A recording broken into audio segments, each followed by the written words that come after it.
So friends of the channel will know that I do love Mario Golf for the Nintendo 64, and I also love Mario Golf Toadstool Tour for the Nintendo GameCube.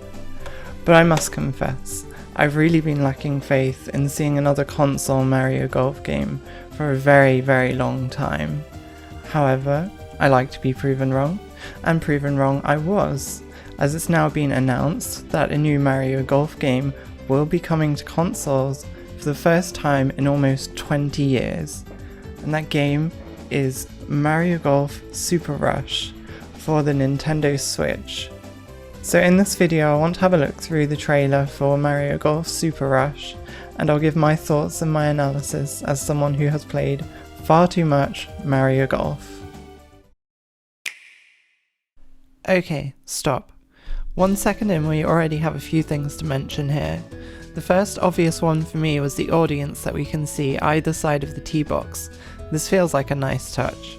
We've got Toads, Hammer Bros, Thick Hammer Bros, Goombas, Spikes, Paragoombas, Shy Guys, and this one sneaky little Koopa Troopa in the back. That's right, I see you. These all have animations for when Mario takes the shot here, so it'll be interesting to see if those reactions vary depending on how well you strike the ball, or if they give you any useful information about your landing point while the ball is still in flight. Of course, we could also aim the ball into the crowd, but I'm sure none of us would be so cruel.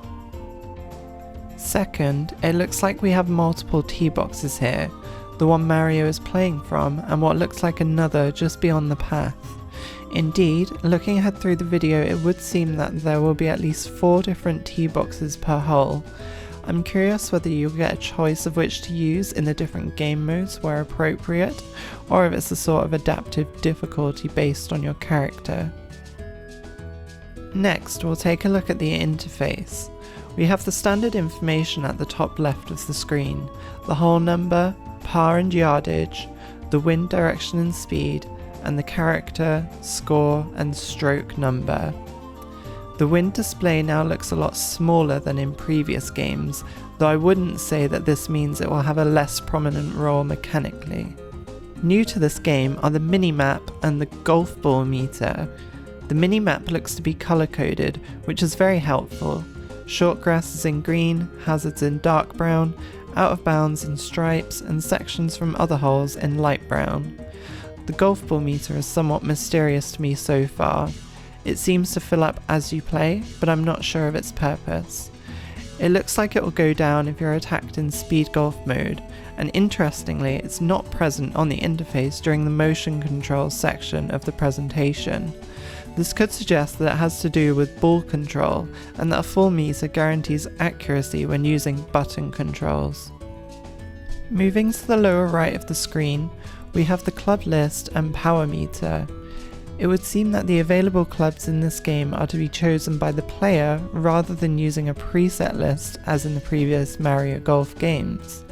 Assuming that this number is limited to the 6 clubs and a putter as consistently shown in the trailer, this could lend itself to some interesting strategy around which clubs to bring to a round. The power meter could probably have its own video, but I'll go over some major points here. There has been a significant departure from the design used in Mario Golf games thus far, though it's hard to say at this point how mechanically different it will be. There appear to only be markings for full or half power as opposed to an adjustable target or visual ticks as were used previously. The meter also may appear curved when not on flat ground, which gives a nice representation of the effective spin gained from hitting from a sloped surface. The red area at the tip of the meter would seem to replace the impact zone of previous games, with an orange marker deciding how cleanly the shot is hit after setting the power. It's not clear whether there is a manual element to this, or if it's fully automated like the auto shot option in Toadstool Tour, for example. This also appears to represent the shot error more so than a hooked or slice shot. The marker stopping to the right side seems to make the ball trend to the right, rather than implying the club face was further to the right when striking the ball. The final thing to mention for this interface is the new trajectory display.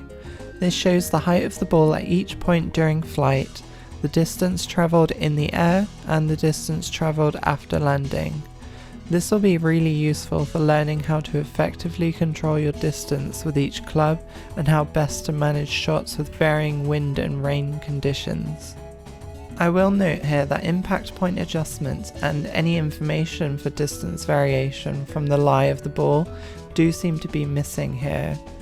I'm not sure if these exist but are not shown, or if they might work in an entirely different way than they have in the past.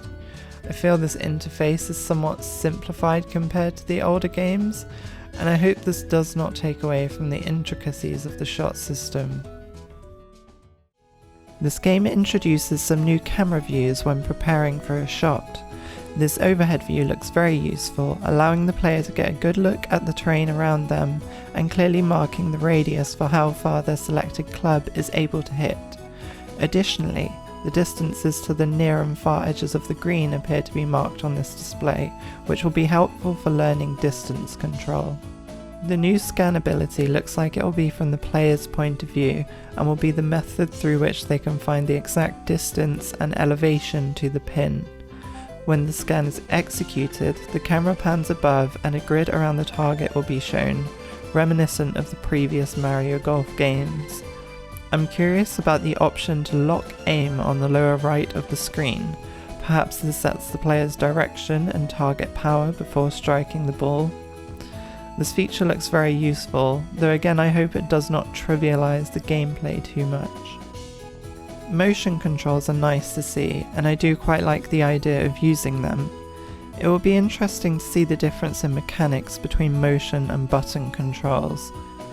There's not too much information I can get from the trailer on this, but I would only hope the joystick does not play much of a part in the control scheme, because as much as I like Joy-Cons, they have some issues. Now, Speed Golf mode. Honestly, this just looks fantastic, and I'm really excited to play this, especially if it has good online options. Running around the course looks fun, and the camera angle seems player controlled, which is always nice.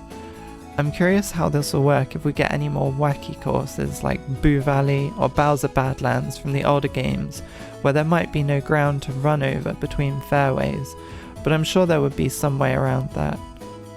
It also would be nice to see this as a single player game mode as well, for those who enjoy time attack runs. There are a few details I want to point out here. First, it looks like the players will be ranked by points, possibly in the same way as the Mario Kart system, where more points are gained for finishing in a higher position. The characters seem to have certain dash abilities, which are likely specific to each character. It seems that using these will drain the heart meter that is displayed, which is presumably replenished by picking up one of the hearts that appears on the course. We also see Mario using a star, which could be a separate item the player is able to pick up or obtain through some other means, such as by using coins. Coins can also be found lying about the course, and players can drop coins if attacked by another player. The new story mode looks like it will be similar to those on the handheld games, where you build up an initially weak character through competing in tournaments and various side games provided by the NPCs. The trailer doesn't give away too much about the story mode, but I expect there will be quite a lot of content within it. The character stat gains also work similar to the older games, where increasing one stat will cause others to decrease, meaning you need to be careful while building your character to maintain a good balance between them. This screen shows that there are stats for stamina and speed, both relevant to Speed Golf mode, which suggests, along with the name Super Rush and its emphasis in the trailer, that Speed Golf might play quite a prominent role as a mode in this game. A spin stat is also shown, suggesting there is a way to add spin and shape to shots, though I've not been able to determine how this works through the footage I've seen so far. So finally, I just want to give some of my overall opinions on what I've seen so far. The aesthetics of the courses we've seen look very nice, and I especially liked the look of the forest themed course. I hope that alongside the more natural courses, we might also see some Mario themed ones, like those in Mario Golf World Tour. The characters having their own golf themed clothing seemed a bit weird to look at first, but after getting used to it, they have grown on me a little. Of course, there's always Wario with the huge meme potential. The graphics in general look good, though maybe they could have used a little more contrast between colours in some places. The game runs at 60 frames per second here, which is always a plus. The new shot system I'm still curious about, as it's hard to infer exactly how it will work from the trailer alone. I do hope it's not going to be much of a step down in complexity from previous games. I wonder if using motion controls allows faster shooting than button controls, and whether this would give any advantage when playing speed golf against others.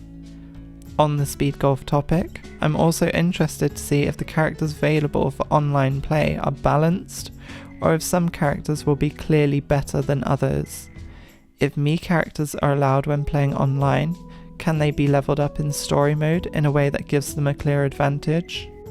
There's a lot more that we won't know until either the game releases or more information becomes available, such as the difficulty level and curve across the game, or how the variety in characters, holes and courses compares to previous Mario Golf games.